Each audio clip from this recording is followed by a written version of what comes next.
Elu50+ podcast siin ja järjekordselt kavatseme teie jaoks uut saadet hakata purki tegema, purki pakkima. Ja meil on siin seekord mina Kirsti, meie Urmega ühesõnaga endiselt. Me tahtsime teile öelda, et meil on täna esimene külaline meie podcastis. Tere tulemast, Tuuli Roosmaa! Tere teile, aitäh kutsumast!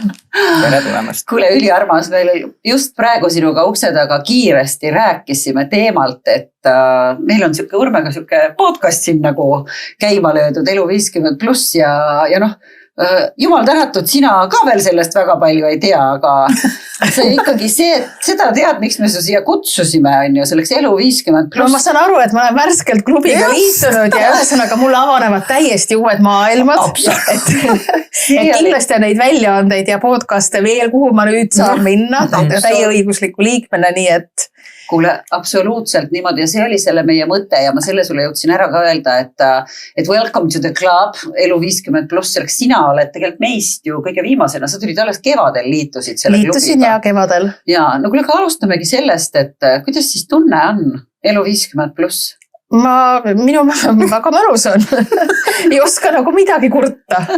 Et ma tegelikult kuidagi ise olen vaadanud seda vanust, et no ikka küsitakse, et oi, vana. Et mina alati mõtlen enda vanuse ja siis mõtlen, kuidas ma alles veel nii noor olen. Et elus on nagu kuidagi nii palju tehtud, et kui see peaks nüüd kõik olema, siis ma ütlen, et on elatud täiesti suurepärane, väga pikk ja väga täitev elu, et vahel ma imestan, et kuidas see kõik on 50 aastasse pakitud. Aga ometi on, et pigem ma vaatan niipidi, et noh, ma ise kujutaks ette, et ma olen vanem, aga ma ei ole. Ja kas midagi on muutunud ka, kui sa mõtled, et passi järgi nüüd on? Ei no paugu pealt nüüd ei saa küll midagi öelda, et muutus.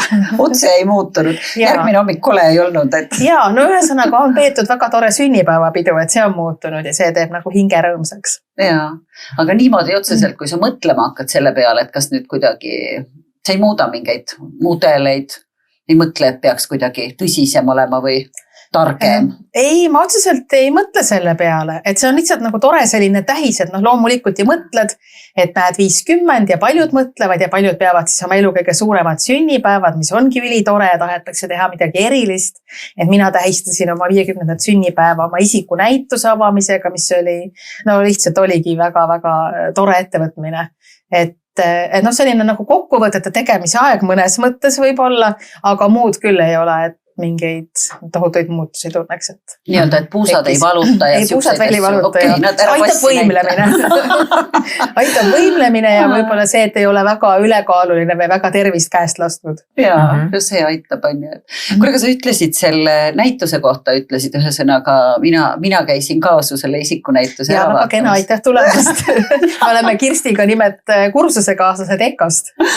Täpselt nii oligi ja tegelikult see oli ka see, et miks ma su siia kuna meelitasin, ära rääkisin, palusin tulla, kuna meil tegelikult, vaata Urmega, kui me seda tegema hakkasime, seda podcasti, meie üks mõte siin oligi see, et me nagu tahaks inimestele kuidagi sellist positiivset laengut ja ütleks ka nagu sellist usku valada sellesse, et see ei ole selline vanus, et nüüd kõik lõpeb otsa ja kõik on kohutav ja hakkame pensionit ootama, aga vastupidi on ju, et 50+ on ka vanus, kus sa võid hakata veel kas uute asjade või vanade asjadega tegelema ja midagi täiesti nagu uut õppida, oma karjääre vahetada, mida iganes, et see on olnud nagu meie mõte on ju. Ja see, mis sa EKA kohta ütlesid, see oli tegelikult lahe lugu, kui me ju saimegi sinuga tuttavaks kursusel, me olime Maali kursusel ja mina vaatasin, et väga lahe naine, et kuidagi jube tuttava näoga veel tulin, küsisin su käest, et kuidas me oleme kuskil nagu kohtunud, et sa oled väga tuttava näoga. Mul on nii hästi meeles, kui sa pööritasid silmi, ütlesid mulle ei tea jah ja noh, ma ei tea, et mõtlesin, et no ju siis oleme, mõtlesin, et äkki olen pioneerilaagris käinud või teas, aga me ei olnudki käinud. Aga see tegelikult see kunst ja mis mind ära võlus selle sinu tegema hakkamise juures oli see, et kas sa ise mäletad selle ühe lause, mis minule suure mõju avaldas, mis sa ütlesid? Ei, no ma tean, sa oled mulle seda öelnud, et ja mis oli ka tõsi, et ma kunagi ju lõin endale kunstniku karjääri või ma pidin minema kunstiülikooli seda õppima ja ma ei läinud, tulid teised valikud. Ja sellest hetkest, no ma olin kuidagi tüdinenud kunsti tegemisest toona ja ma tundsin, et mul ei ole kunstnikuna maailmale mitte midagi öelda ja ma sellisel kujul ei taha teha lihtsalt ilusaid pilte, et see mind ei huvita ja ma arvan, et see ei ole. No ühesõnaga ma tundsin, et ma olen väsinud ja ma tundsin, et mul pole midagi öelda. Ja nüüd, kui ma siis pärast paari aastakümmet mõtlesin uuesti, et tegelikult see kunst jäi mul pooleli ja ma tahaksin sellega tegeleda ja kui ma hakkasin tegelema ja lihtsalt vaikselt pihta hakates ja neid töid tehes, siis ma sain aru, kuidas ma ise nagu täiesti olen sinna töödesse sisse tõmmatud ja kui palju mul on ise endale kunstnikuna öelda. Et see tegelikult, et ma tahan maailmale öelda, see tundub nii teisejärguline või see ei ole tegelikult oluline, et ma kõnelen täiesti iseendaga ja mul on nii huvitav seda tehes, et ma arvan, et see ongi, see on, mille pärast kunsti üldse tehakse, et sa tegelikult saad vist iseendaga rohkem tuttavaks. Et see on väga, väga, väga äge tunne. Ja see oli nagu kindlasti see üks aspekt, mis sa ütled, et kunsti tehakse ja saad iseendaga tuttavaks, aga mina jäin just mõtlema selle peale, vaata, et noorena on ju, sa mõtlesidki seda, et mida mina tahan maailmale öelda ja nüüd, kui sul on mingi nagu vanus on saavutatud, mingi elukogemus, midagi on käes ja siis sa võidki nagu tegelikult öelda, et aga ma teengi seda tegelikult ju enda pärast, on ju. Ja, et kindlasti on aastatega kaob ära see, et sa pead kellelegi teisele midagi tõestama. Ja kindlasti tekib see, et sul tegelikult on maailmale midagi öelda, et mida sul 20-aastasena võib-olla tõesti väga ei ole. Minu seda ma ka ei ütle, tegelikult igalühel on oma elukogemus ja samamoodi, kui me oleme teinud näiteks televisioonis, pööranud kaamera laste poole, et need on täiesti valmis isiksused juba 3-aastasena, näiteks kui me alustasime Andres ja Kristjaniga reisil käimist.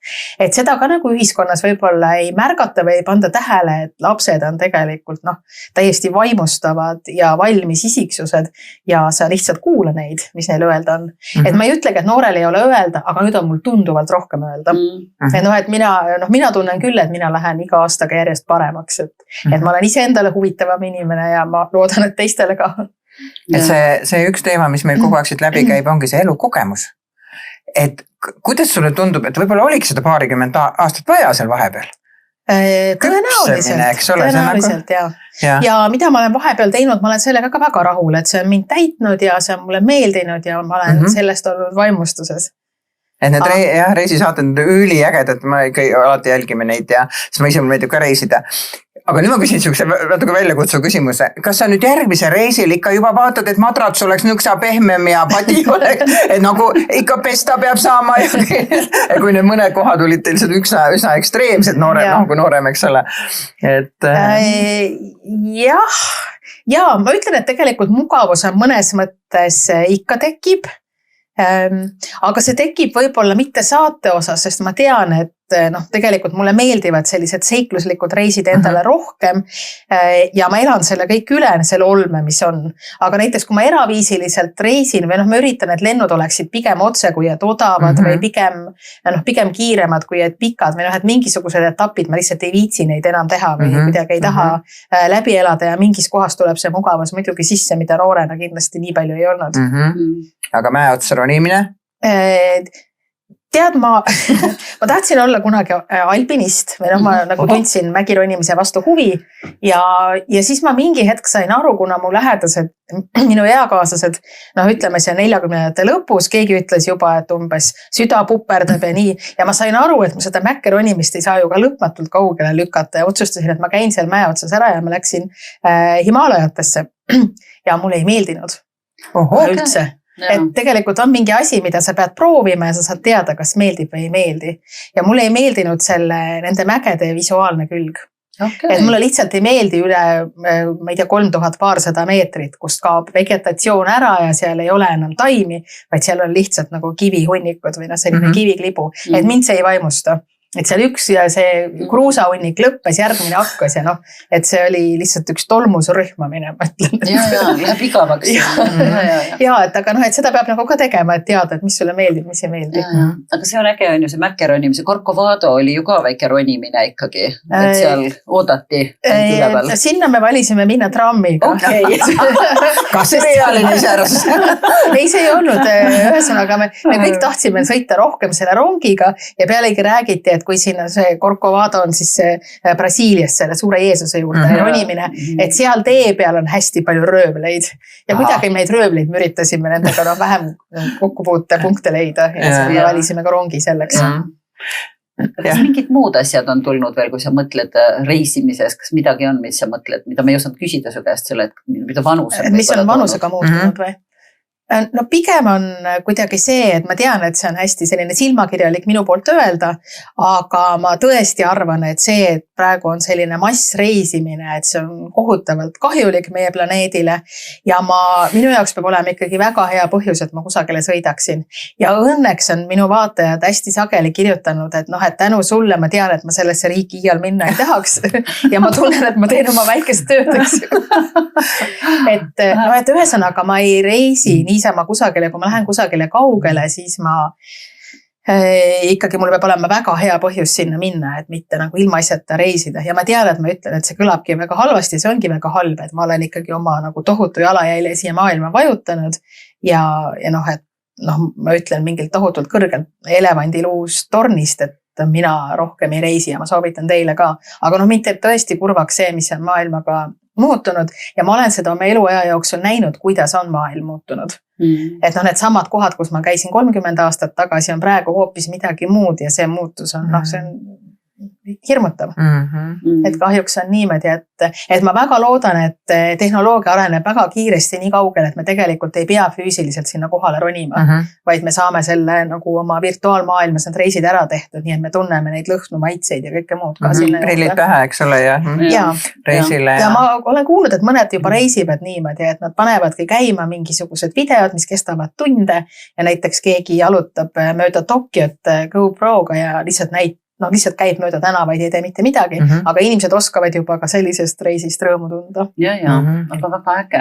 Ja me räägime alati meie podcastides ka sellest, et väga tähtsad on lähedased ja lähedaste tugi ja ma kujutan ette, et need reisi organiseerides ja tehes ja kõik niimoodi, vahest on ju ka siuke tunne, et ma ei jaksa enam. Kus sina saad tuge? Kes sulle elus tuge annavad? Kõige rohkem, kes on kõige akud on? Oota, sa nüüd mõtled, et kas ei jaksa enam reisi asju teha või ei jaksa üldse maailmas asju, tööasju või elus ka keerulisi asju? No esiteks ma arvan, et sõbrad on kindlasti, et sul on ikkagi mingi suhtlusringkond ja et mina olen kuidagi osanud neid inimesi ka hoida enda ümber ja nendega suhelda, et see on kindlasti väga suur tugi. Perekond muidugi, et vanemad, õde, vend, nende pered ja nii edasi, et meil on ka selline pigem kokkuhoidev suguvõsa ja oma pere, lapsed, eks, et muidugi on tore.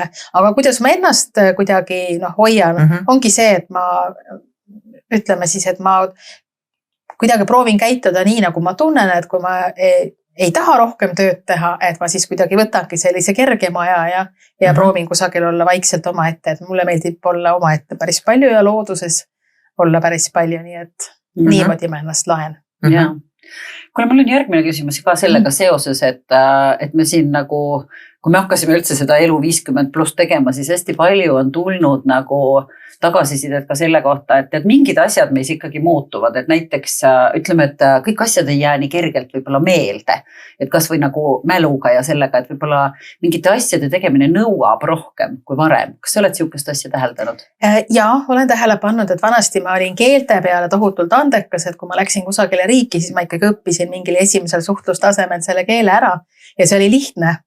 Aga enam see ei ole nii lihtne, et mul ei jää need sõnad meelde ja isegi kui me oleme koha peal mingites riikides, siis mul on lihtsalt telefoni pandud selline väike sõnaraamat, mida ma siis aeg-ajalt vaatan ja ei jää ikka meelde. Et selles mõttes ongi, aga midagi ei ole teha, et siis nii on, õnneks on meile need tehnilised vahendid loodud, mida me siis saame kasutada ja teha väikseid märkmeid. Ja.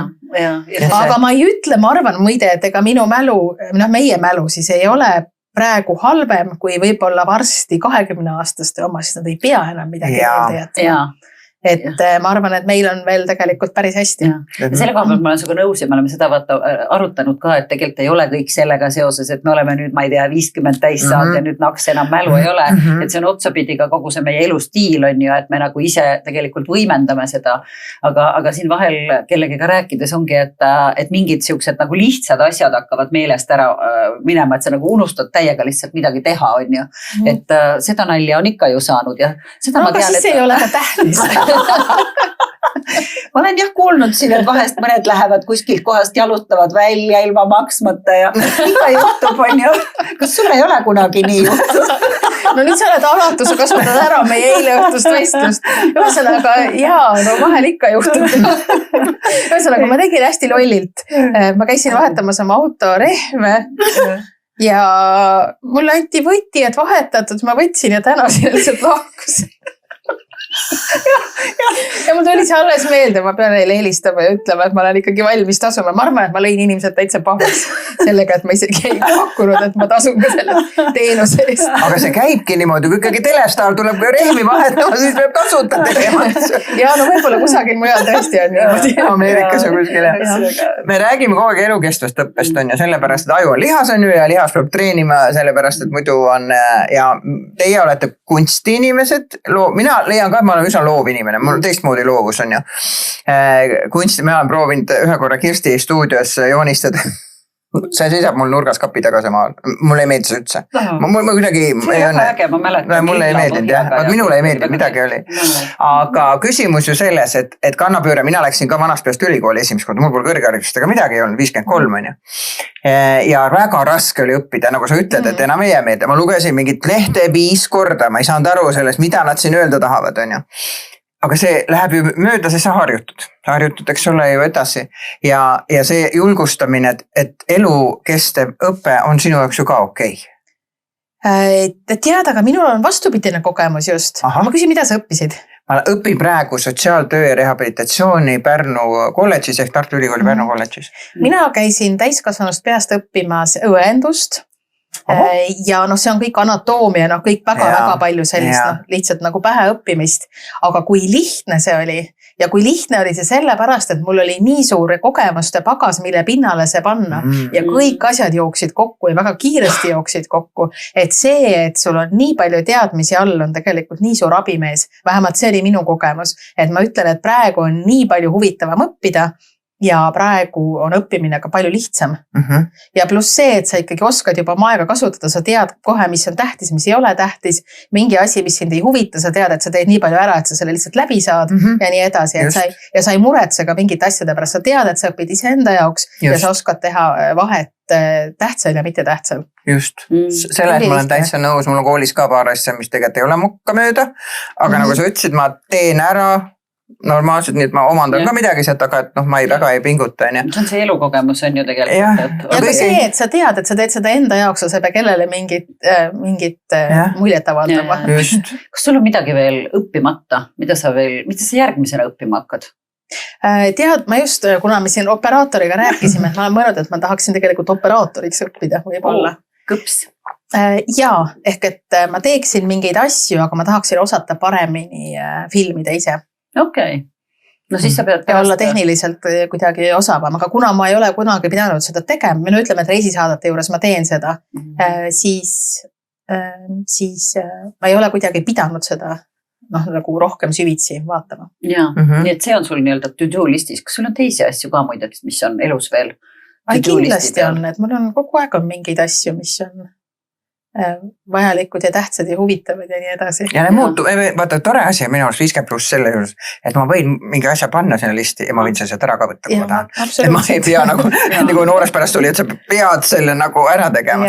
Aga ma võtan selle õiguse, et tegelikult, kui ma 6 aasta tagasi mõtlesin, mul on vaja näiteks mingit asja teha ja nüüd vaatan, siis... Ja mulle meeldib ka see, et noorest peast kuidagi pidi karjääri ehitama. Sa pidid mõtlema oma tulevikule, neid samme seadma, mis sa siis teed. Ei pea mitte midagi tegema. see ongi see mingi arusaamine on ju, et elu lihtsalt kulgeb ja nad väidavad, et aeg läheb ka siis, kui mitte midagi ei tee. Et seda mina ka veel väga hästi ei oska, aga mul on üks armas klassiõde, kes ikka lubas mulle hakata kursuse pidama selle, kuidas see oli see molutamine või see lihtsalt olemine, see siuke mõnus on ju, et võib-olla see on veel minul ka to-do listi peal. Kas sina lubad endale molutamist ka või?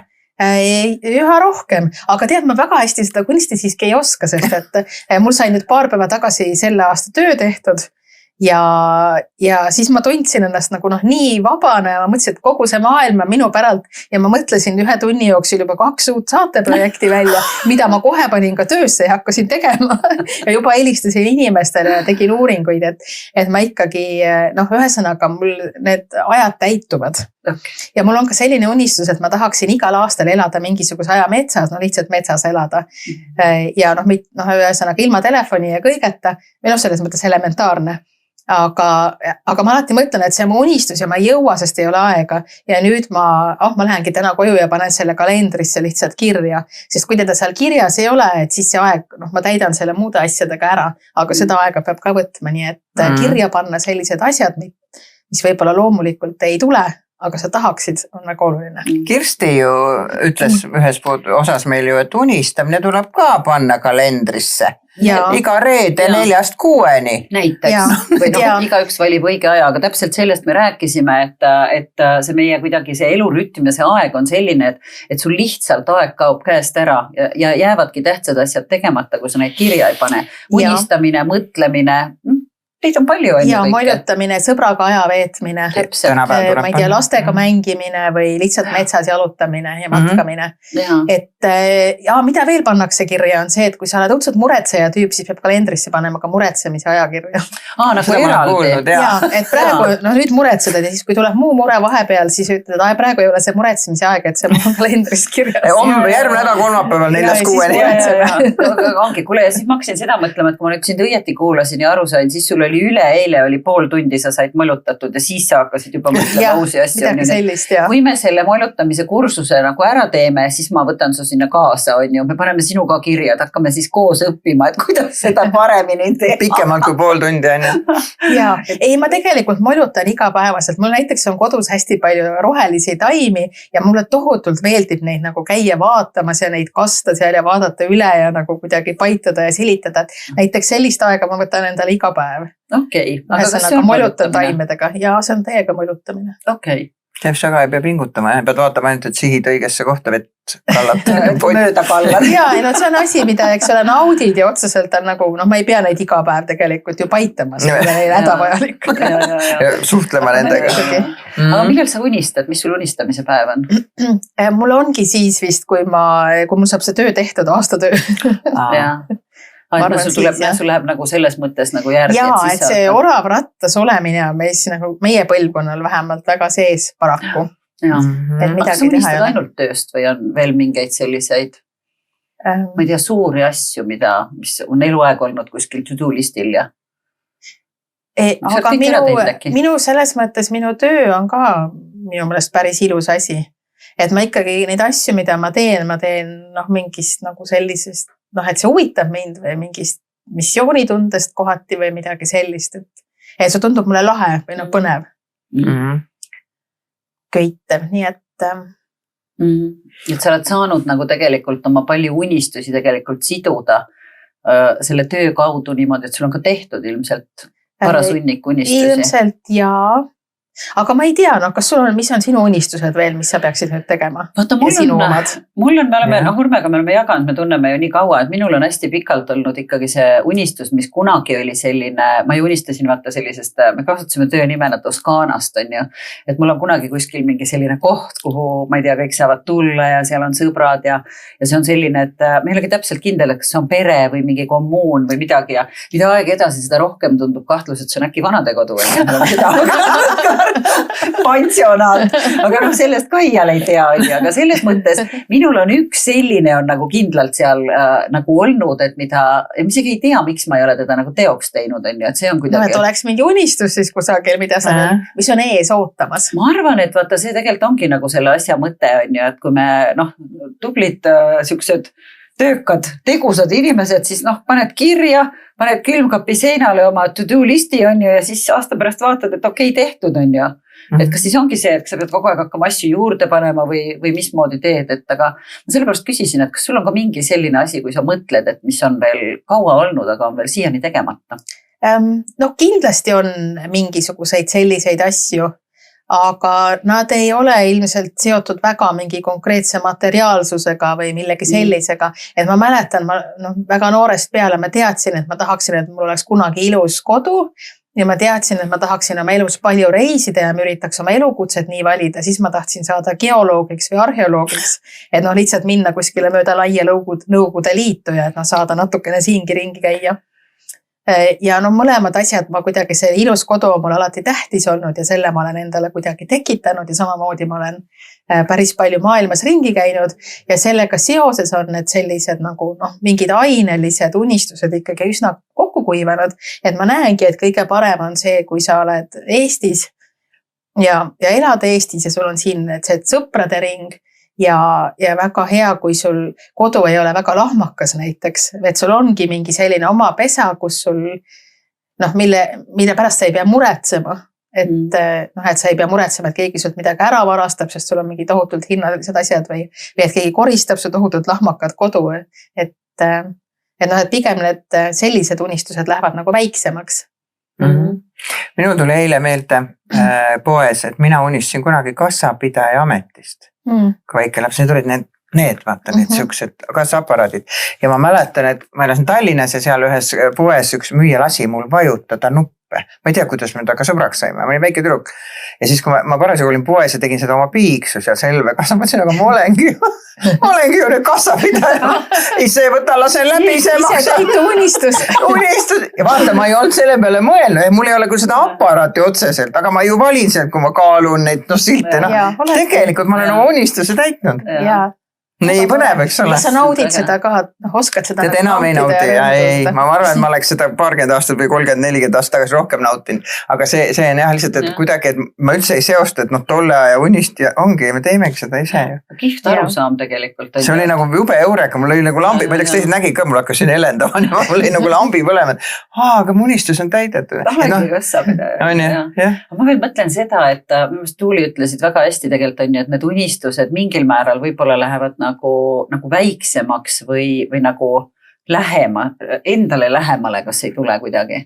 Ma arvan, et kindlasti. Ja ikkagi, et see, mis praegu pakub nagu suuremat naudikut, et võib-olla ma kunagi mõtlesin, et ma tahaksin kirjutada ja minust saab kirjanik, et mida ma ka noorena hästi tegin ja vahel ma mõtlen praegugi tegelikult, et see ei ole ka mingi asi, mida ma kindlasti ei tee. Küll aga on palju nauditavam lugeda seda, mis on juba olemas. Ikkagi, et et ühesõnaga sa ei, et see on ka nagu natuke sissepoole või selline, et sa ei pea nagu midagi tingimata ise tootma või välja andma. Vaid sa nagu vahetad mõtteid ka lihtsalt niimoodi lugedes kellegagi, kes on kaugemal. Kas sul on mõni asi elus või viimaste aastate jooksul juhtunud niisugust asja, kus sa kardad midagi teha? Sul on nagu, kas siis hirm, et läheb halvasti või et äkki ma ei oska ja kui see on olnud, siis kuidas sa oled leidnud selle julgused teha? Et vaata 50+ inimesed kipuvad kartma muutusi. Et ütleme, sa küll on vähe olnud 50+, aga ütleme, et see elukogemus ju tuleb. Et nad ütlevad, ei, ma ei hakka, mul on hea olla siin, kus ma olen ja ma käin seal töökohas kuni pensionini ja tead niimoodi. Et kas sul on, ja mis sa siis teed, kui sa kardad? Kas sa ütled ei? Ma vaatan, minu kogemus on olnud just vastupidine vist. Et ma nagu üldse ei karda. Sa hakkad pihta? Ja ma mõtlen, et kui läheb halvasti, kui ei saa hakkama, siis et sellest ei sõltu mitte midagi. Mul ei ole midagi nagu tohutult siin kaalul, eks ju. Et sellest on ikkagi elu jooksul tulnud mingi enesekindlus, kuigi ma olin ka noorena päris enesekindel. Et sa nagu tead, et sa saad hakkama ja kui ei saa, siis sa saad teistmoodi hakkama, et sellest, ma ei ole kunagi vist ka kõiki mune ühte korvi pannud. Või et ma ei lähe oma kogu varandust panema ja ruletti mängima, et kas punane või must. Et siis on võib-olla oleks mingi hirm. Et see seostubki vaat sellega, kui me esimestes osades rääkisime, et inimesed kardavad ju töökohti vahetada ja õppida juurde uut, kuidas ma olen eluaeg olnud, ma ei tea kes, ütlemegi, olengi kaupluses töötanud 30 aastat ja nüüd, aga ühel hetkel see maa, näiteks kui ma kuskil Kärus või ma ei tea, kus maakauplus kinni pannakse, mis siis saab, on ju. Et tegelikult oleks mõttekas ju praegu mõelda, kui veel on tasuta meil õppimine, veel on, eks juba jutud käivad, et seda julgust siis astudagi see esimene samm või kas teha see, ma ei tea, kutsekoja leht lahti või mingisugune, kus on koolid nimekirjad, et mis siin pakutakse, mis töötukassa leht on ju. Et mis võimalused on ja hakata vaikselt vaatama, et see muutus tegelikult ja kui lähebki nässu, läheb siis hullemaks ikka ei lähe, on ju. Olen seal kaupluses siis edasi, nii kui see kauplus lahti on. Aga see, kui sa avastad ühel hetkel, et oi, kui äge on õppida või et ma saan midagi oskan teha teistmoodi, et see on üliäge tunne. See on üliäge tunne, et tegelikult peaks ju iga päev midagi natuke õppima, et saad jälle midagi teada, vaata kui äge. Kalendrisse kirja panema jälle. Ja kui läheb nässu, siis lähebki ja ongi nii. Mina olen ka seda öelnud, et kui läheb nässu, siis proovin homme uuesti ja kui homme läheb nässu, siis lõpuks ei ole praegu vaja teha seda asja. Teen siis, ma ei tea, paari aasta pärast. Kui ma küsin veel selle enesekindluse kohta, sa ütlesid, et arvad, et praegu kindlasti oled, aga ütlesid tegelikult, et oled varem ka olnud. Kust see tuleb? Ma olen mõelnud seda, et mul on õde ja vend ja mul oli hästi korralik perekond, et vanemad, hästi korralikud inimesed, et mingid alkoholi meil ei joodud ja üldse olid nagu sellised tublid vanemad, aga hästi introvertsed ja kuidagi sellised, ütleme hästi kodused, aga ma arvan, et nad olid samas ka tohutult turvalised, nad olid alati olemas ja meil oli nii turvaline kodu, et kui ma vaatan ennast, oma õde ja venda, siis me kõik oleme nagu täiesti teisest puust võrreldes oma vanematega, et me kõik oleme tohutult ettevõtlikud ja kuidagi nagu, et omas valdkonnas läbi löönud. Ja meil on hästi nagu sellised kindlad eetilised põhimõtted, mida me ka jagame. Et ma arvan, et see ikkagi tuleb vanemate poole vaadata. Et ma ei tea, kuidas see süsteem täpselt töötab, aga ma kuidagi arvan, et see võib olla sellega seotud. Et sul on ikkagi selline turvaline seljatagune ja sa tead, et ükskõik mis, et sinna saab alati tagasi minna või et keegi on sinu poolt. Mina olen muideks täpselt seda sama öelnud, et me oleme suga rääkinud ka, et see enesekindlus on, et ikkagi juured lähevad hästi palju tegelikult nagu sinna lapsepõlve ja hakkavad sealt, et täpselt see tunne, et ükskõik mis juhtub, et sa võid nagu tagasi minna ja et sul on keegi mingi koht, kus sind armastatakse, hoitakse, et see annab tegelikult tohutult julgust. Ja samas ma tundsin, ma lähen natukene võib-olla kaugele ära, aga kui me käisime Brasiilias nende indiaanlaste juures, kellel on ju mingi tohutu ürgne kultuur, mis on vahepeal ära lõigatud, ja samas, kui nad tegid neid oma rituaale ja nad olid oma kultuuri üles leidnud ja kui me olime kutsutud nende rituaalides osalema, ütleme, need olid siis hallutsinogensed rituaalid mõnes mõttes, et siis see oli hõim, kes oli vahepeal nagu põhimõtteliselt välja surnud ja nüüd oma kultuuri jälle uuesti üles leidnud, seda üles ehitamas ja ma tundsin nagu sellist nagu tänutunnet või kuidagi ja ma sain aru, et kui õnnelikud on nemad, kellel on kuhu tagasi minna, et nemad läksid oma juurte juurde tagasi ja neil nagu on need mingid hästi tugevad ja vägevad juured, kuhu minna ja neil on see ühendus esivanematega, et tegelikult on see eestlastel ka kõigil olemas ja me oleksime nii palju tugevamad, kui me kuidagi selle ka nagu võtaksime enda nagu teadvusesse ja oskaksime sellest seda kasutada oma igapäevaelus. Mina olen pidanud selle üles ehitama, minul ei olnud seda, mul ei ole seda kohta. Ma ei saa öelda, et mul väga halb lapsepõlv oleks olnud, aga kui on emotsionaalselt kauged vanemad ja tegelevad muude asjadega, siis mina olin kogu aeg see, et ma ei julgenud kunagi oma sõna öelda ega mitte midagi, ma kogu aeg püüdsin sobituda, on ju. Mis muidugi viis mind ka teatud elu teekondadel, kus ma sõna otseses mõttes hävitasin oma elu. Aga nüüd ma olen ju ka ja õppimine muuseas on üks asi, mis teeb. Ma olen tegelikult selle 1,5 aastaga väga kõvasti aru saanud, et mu selg on ikkagi sirgemaks läinud. See erialast olen küll rohkem teada saanud, aga see avardab ju, ma saan hakkama. et minu väärtus ei seisne ju sellest, et ma kogu aeg pean tegema midagi, vaid inimeseks olemine ja kõik see enesehinnang ja tõuseb kohe. Näe, ma saan sellega hakkama ja niimoodi iga sammu pealt on, ja mina olen seda tõesti ehitanud ju täisealisest, mul ei olnud lapsepõlves seda. Ja mis see enesekindlus tegelikult on, et see on usk endasse, aga kuidas sa usud endasse on see, et sa ikkagi sa teedki neid asju, mis sinu jaoks on tähtsad või mis sa arvad, millel on mõte ja sa teed ja sa oled, ühesõnaga sa õpidki neid asju, sa tunned ennast paremini nendes valdkondades, mis on sulle tähtis. Ja kui sa lihtsalt seal nagu tossutad ja mõtled, et võiks teha, aga midagi ei tee. Et tegelikult see enesekindlus on tegu, mitte nagu mõte. Ja 50 pluss on ju täpselt see aeg, kus ma ei pea enam tegema neid asju, mis mul vanasti võib-olla isa käskis, ema käskis või ma ei tea, isa oli arst, vanaisa oli arst, sa pead ka nüüd arst olema. Ma saangi nüüd öelda, et okei, nüüd ma tegin selle ära, ja nüüd ma saan teha seda, mis mulle siin teeb selle hea tunde on ja võib-olla lähengi, hakkangi maalima, no see on, mina muuseas olen selle praua esimese maali ostnud, esimese raha teenis tema minule müüa sama maali ja see on mul magamistoas voodi kohal ja see ei ole müügiks. See ei ole müügiks kunagi, et esimese kauba ta tegi minuga ja ma olen alati imetlenud tema joonistamisoskust ja sinu näitust ma nägin küll televiisorist, sealt niimoodi ma hea kohal ei käinud, aga väga huvitavad pildid olid need ja ma saan sellest vist natuke aru, et see teostus või see, et ma nüüd julgen teha seda, et ma tahan seda ise teha. Mitte keegi ütleks, et su pilt on ilus. No, ei meeldi, ära vaata.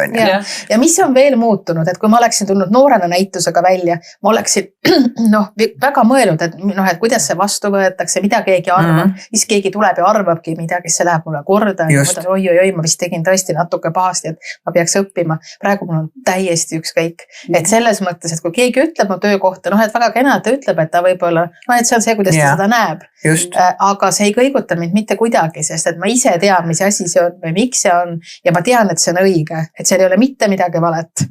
Et et ta on selline ja täpselt nii ta peabki olema, et kui keegi ütleb, et tee võib-olla nii siit, ma ei tee, ühesõnaga see ei ole minu töö ja see ei ole selle asja eesmärk, et keegi võtaks seda vastu või kiidaks selle heaks. Mul ei ole mitte kellegi heakskiitu vaja.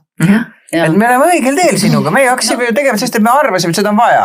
Et me kutsume inimesi rääkima. See oli tegelikult täpselt, absoluutselt tõsi ja see veel ma mõtlen on ju selle kunstiga, et mõtle tegelikult ja meil oli, me seal EKAs on ju, me oleme avatud akadeemias käinud seal kursustel, et tegelikult kui raske nendel õpetajatel või meie sugustega juba välja kujunenud isiksused, kes mitte sellele lisaks, et me hakkame õpetajatele tagasi kabisema, aga ma veel õpetasin, mina näiteks ütlesin kõigile teistele ka, et tuleb ikkagi ka kõrvalt õppida, et kuidas enda töödest rääkida, et tuleb väga positiivselt suhtuda ja väga rahul olla, aga ma arvan, et seal ongi nagu vaata vahe, et pigem võib-olla mitte raske, aga ma arvan, et see võib õpetajatele ka huvitav olla, on ju, et me nagu kuulame ära. Ma arvan, et sul ei ole õigus. Ja tänapäeval ei vaadata ju enam 50 pluss inimesi kuskil koolis, kas või EKAs või kuskil, ka meie kolledžis keskmine vanus on seal rühmas kui grupis, kus ma olen, on ikkagi, ei ole 18-20. Enam ei vaadata nii, sest kui tegelikult ma läksin vastuvõtukomisjoni, mõtlesin küll, et nad mõtlevad, et ma olen ikka tutunud, kuhu sa tuled, on ju. Ja tuleb välja, et nad olid väga nõus sellega, et minusugune võiks täitsa vabalt õppida sotsiaaltööd, on ju. Ja ei vaadata enam niimoodi, et inimesed ei julge võib-olla sellest minna õppima, et issa, kõik on ju noored. Ei ole. Kuule, ma võtangi sellelt üle noored või vanad ja selle mõttega vaata veel, sa ütlesid ju ka, et tegelikult me oleme täitsa noored veel, on ju. Ja, absoluutselt. Aga millal me vanaks jääme? Ma ei kujuta ette. Ma arvan, et siis, kui tõesti võib-olla enam ei tahagi midagi teha, sest et mina olen täiesti veendunud, et see mõeldakse siin nooruse eliksiir ja mida iganes välja. Ma arvan, et inimeste elueal on lõpp ikkagi õigusega või põhjusega, et see on väga hea põhjus, miks ikkagi sa elad mingisuguse aja ja siis sa pead lahkuma. Et kui sa tunned, et sa enam, et sa oled kõike näinud, sa oled kõike teinud. Ma praegugi näiteks, ma käin teatris, mind on väga raske vaimustada, sest ma olen tegelikult seda kõike näinud. Minu kõige ütleb täiesti fantastiline film, on ju, lihtsalt, aga see oli ju 80-ndatel oli see film, see oli ju veel parem, on ju, et sellest samast asjast, et sa ikkagi, et sa koged nii palju asju ja mingi hetk ma kujutan ette, et on see, et sa enam ei taha või sa enam ei jaksa või sulle ei paku enam huvi ja siis, kui sul kaobki maailma vastu huvi ja sa ei tahagi enam välja minna või midagi teada saada ja ei taha enam, ma ei tea, kas või raamatuid lugeda, et olgu istu toas, aga loe või et tunne millegi vastu huvi, et ma arvan, et siis on tegelikult aeg lahkuda. ja see, et ma olen siis mingisuguseid, ma ei tea, pille täis topitud, et mu keha võiks elada igavesti, et siis ma ei tea, siis tuleb need pillid sealt välja saada või võtta mingi uus pill. Seda olen mina ka mõelnud, sest et minu ema on kahjuks siit ilmast lahkunud ja tema ju ütles ka, et palun ärge hoidke, kui peaks juhtuma midagi ja tema õnneks saigi selle, mis ta nagu tahtis kiiresti ja oma lähedaste juuresolekul lahkus siit ilmast, et mina olen ka seda meelt, et ei pea punnitama ja hoidma, me elendame kõik, eks ole, ja oleme 105-aastased ja tegelikult me ju ammu, kui palju me kuuleme seda, kui inimesed ütlevad, et ma ei jaksa enam, et jah. Ja, aga kui tuleb vaata see mõte ikkagi, selles mõttes ongi, et tegelikult osad inimesed ju, tuli praegu meelde, Soomes oli üks äge naine, kes ta oli üle 90 ju, ta alles minu meelest eelmine aasta lahkus, ta tantsis täiega alati, Aira Samulin oli siuke, ta kandis ägedaid kübaraid ja kõike ja tal oli kuidagi seda nagu eluenergiat ja kõike nagu täiega lõpuni. Et liikumine oli üks asi, aga teda nagu vaadates oli ka täpselt sama, et vaatad ja mõtledki, et ta ei olegi nagu vanaks jäänud, on ju. Et mis asi see on, mis siis osad inimesed nagu hoiab sellest ära? Hiinlased ütlevad, et inimesed saavad sündides kaasa mingisuguse koguse energia, et see on neile antud. Ja see on erinev inimestel. Ja see, kuidas sa oma elu elad, see kas siis kulutab seda energiat või paneb natuke juurde. Et näiteks laste saamine kulutab, eks ju, sperma väljaandmine kulutab, et need tõelised Hiina meditsiini kurud ikkagi proovivad nagu mitte spermat välja anda. Ja nii edasi, et sa tegelikult... nemad ütlevad, et see on, sulle antakse mingi kogus, nii et need, kellel seda on lõpuni, see on tohutu kingitus neil olnud. Pluss nad siis elavad õigesti võib-olla ka, et ei saa lapsi. Ole, aga siis mina vist hakkan vasti minema. Sest et ma olen oma elu põletanud kahest otsast. Ma arvan, et see energia on otsa. Ole nüüd valmis. Aga sa võid mitte kuulata ka Hiina meditsiini, vaid lähtuda meie. Aga võib-olla ma olen nüüd sellega tootnud ikkagi juurde, sest nüüd ma olen ju nagu kuidagi elanud hästi väärtuslikku elu ja õpin ja olen enda vastu armastusväärne ja hindan kõike. Ajust tekib uusi seoseid. Okei, see oli väga põnev praegu natukene. Aga samas on, mida ma ise olen vaadanud, mul on ka üks sõbranna, kelle energia ei paista nagu iial lõppenud. Mitte ööpäeva jooksul mitte kordagi ei ole mingit langust. Ja niimoodi 7 päeva jutti 365 päeva aastas. Et ma arvan, et kui sa võtad elu nagu mingi kergusega, et see ka kindlasti aitab. Et sa ei lase mingitel asjadel ennast muserdada ja ennast nagu kaasa viia või tõmmata mingisse negatiivsusesse. Ja ma arvan, et see on suur abimees. Sellise rõõmsa ja kerge meele säilitamine. Ma olen suga täiega nõus. Meil hakkab aeg otsa saama, tead, jah? Toid ma küsin ühe küsimuse veel. Kas on midagi, kui sa mõtled, et mida sa tahaks veel nagu öelda meie kuulajate? Me õudselt loodame ikka, et meil on siin podcast 50 plussis mõni kuulaja ka, on ju. Et kas on midagi, mis sa tahaksid öelda, et kuidas seda elu siis elada 50 pluss? Nüüdeni mind niimoodi pahviks. Oi, kui tore see. Ja, ma siis ütlen, et ma olen ühesõnaga, minul on selline teadmine, et tuleb elada oma elu ise seda luues ja kirega. Super. Miks mitte midagi sellist? Ja miks mitte teha asju, mis tegelikult ongi põnevad ja kelle asi see on, on ju? Ja, et mitte karta teha nagu esimest sammu. Just. Väga tore. Aitäh, Tuuli, et tulid. Nii põnev oli sinuga rääkida ja meie kuulajad kindlasti sinu lõpusõna tuleb nüüd. Nüüd ütlen, jah. Nüüd ütled kõik selle pika jutu, mis sa pead ütlema. Ja aitäh Tuulile, aitäh Ulmele. Nagu alati oli super kihvt teiega siin rääkida ja oma kuulajatele, meie kuulajatele tahaks ikka öelda, et me oleme super tänulikud, et te meid kuulata jaksate, nii et kuulake palun YouTube'is ja Spotify's on väljas meie täispikad versioonid ja jälgige meid siis ka ikka nendes meie sotsiaalmeedia kanalites, kuhu me oleme enamusse juba ennast suutnud sisse muukida. Instad ja Facebookid ja kõik muu ka ja väga täname ja kuuleme jälle. Tšau! Nägemist!